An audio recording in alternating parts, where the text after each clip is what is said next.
Okay, another tapping exercise for you.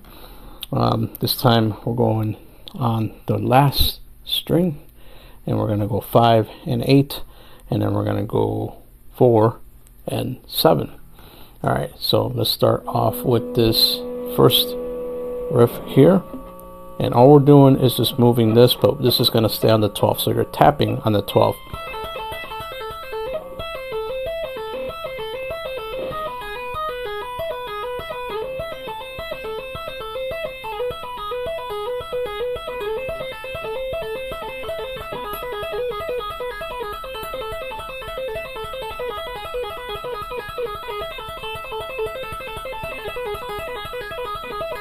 Now it's pretty simple, but it sounds cool, and yeah, you want to just go slow and then eventually build it up, and then you can incorporate that with any of your solos. I think it's just a nice little fill, a nice little run.